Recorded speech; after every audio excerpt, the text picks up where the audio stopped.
Assalamualaikum.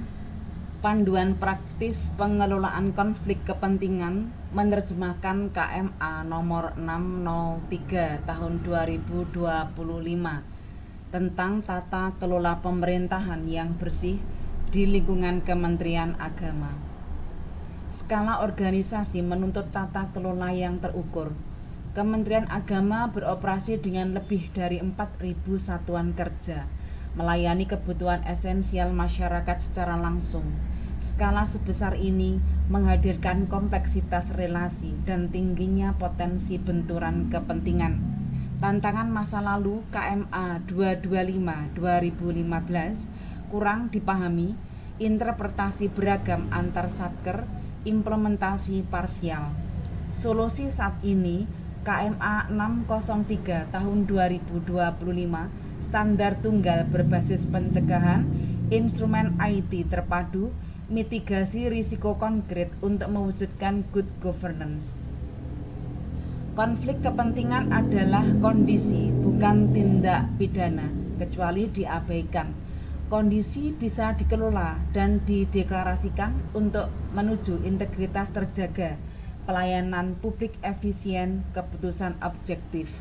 Kondisi yang disembunyikan akan menjadi akar korupsi, pelanggaran etika, tindakan KKN, penurunan kualitas layanan. Memiliki konflik kepentingan adalah realitas manusiawi, menyembunyikannya adalah pelanggaran etika, mengelolanya adalah tata kelola yang baik. Membedakan konflik aktual dan potensial. Definisi: untuk aktual, kondisi nyata dan sedang terjadi saat pengambilan keputusan atau tindakan. Potensial, kondisi yang berdasarkan perkembangan di masa depan dapat mengakibatkan benturan aktual. Contoh kasus aktual, pejabat menjadi penentu penilaian proses pengadaan di mana perusahaan milik kerabatnya ikut serta. Potensial, pejabat diangkat menangani bidang madrasah sementara ia berstatus sebagai pemilik madrasah swasta. Tindakan wajib secara aktual deklarasi segera kepada atasan melalui format 2. Potensial, pencatatan berkala dalam daftar kepentingan pribadi melalui format 1.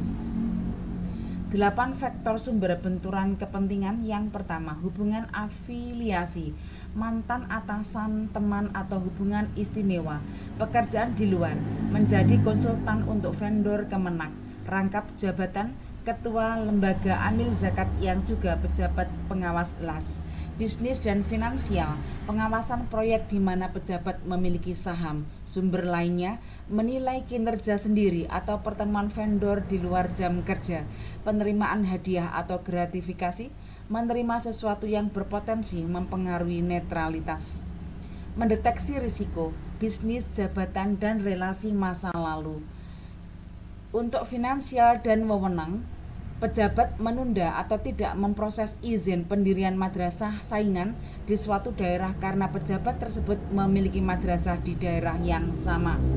Rangkap jabatan, pejabat Kemenak memobilisasi program pemerintah pusat untuk diprioritaskan pelaksanaannya di daerah di mana pejabat tersebut sedang menjabat sebagai penjabat. Masa tunggu, skenario, mantan pejabat Kemenak tidak boleh bertindak atas nama Biro Travel Haji atau Umroh yang baru didirikannya di hadapan instansi lamanya selama masa tunggu selama 2 tahun. Jaring relasi, kapan hubungan pribadi menjadi konflik? Ini ada cincin luar, cincin menengah, dan cincin dalam. Untuk cincin luar, tingkat kedekatan dievaluasi berdasarkan intensitas, durasi, dan kualitas ketergantungan sebelum dianggap benturan.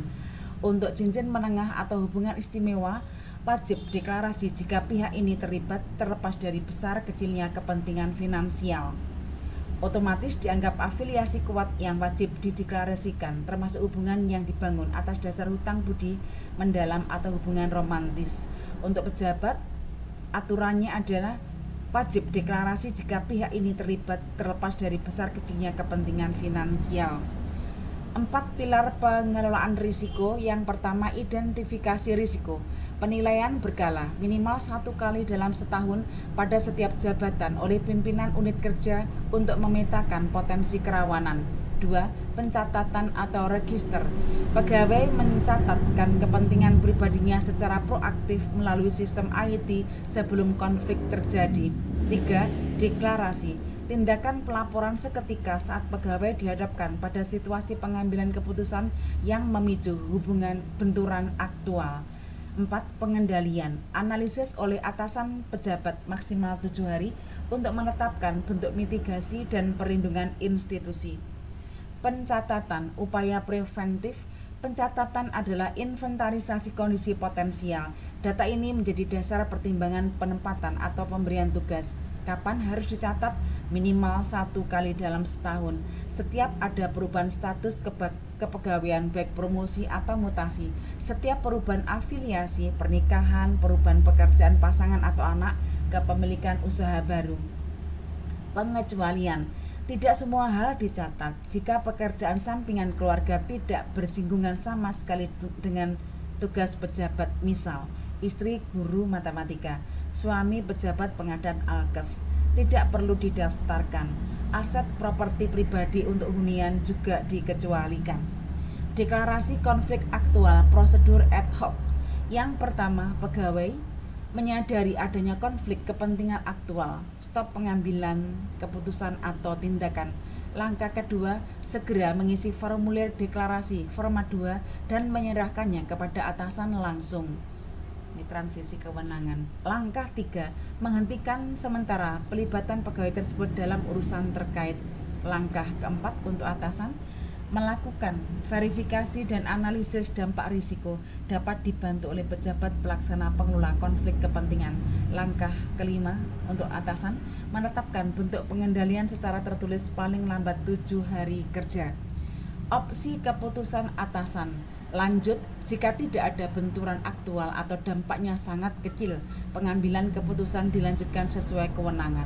Penggantian, atasan mengambil alih kewenangan atau mengalihkannya kepada pejabat lain yang setara dan tidak memiliki konflik. Pembatasan, membatasi akses informasi, dokumen, atau mencabut hak suara pendapat pegawai tersebut dalam forum kolektif. Pelepasan, atasan menyarankan pegawai melepaskan sumber kepentingan, misal mundur dari komisaris perusahaan untuk mencegah risiko berulang. Pergeseran, melakukan mutasi atau rotasi pegawai ke unit atau jabatan lain yang tidak memiliki singgungan risiko. Ekosistem pengawasan dan pelindungan. Inspektorat Jenderal atau Itjen bertindak sebagai pengelola tingkat kementerian, membentuk tim pengelola, mengevaluasi laporan tahunan, dan memberikan asistensi atau konsultasi. Pimpinan Satker atau UPT, pengelola di tingkat daerah atau unit, wajib menyediakan mekanisme pengaduan dan menyelenggarakan sosialisasi internal. Sistem pengaduan dan perlindungan. Satker wajib menyikapi laporan, sistem menjamin keamanan dan kerahasiaan pelapor, termasuk perlindungan dari tindakan pembalasan. Transparansi membangun kepercayaan. Pengelolaan konflik kepentingan bukanlah pembatasan hak privasi, melainkan standar profesionalisme. Keterbukaan ASN Kementerian Agama melalui proses pencatatan dan deklarasi adalah pondasi utama dalam mewujudkan layanan publik yang bersih, adil, dan bermanfaat. Kenali risikonya, catat potensi kepentingannya, deklarasikan benturannya, lindungi institusi dan diri Anda sendiri. Wassalam.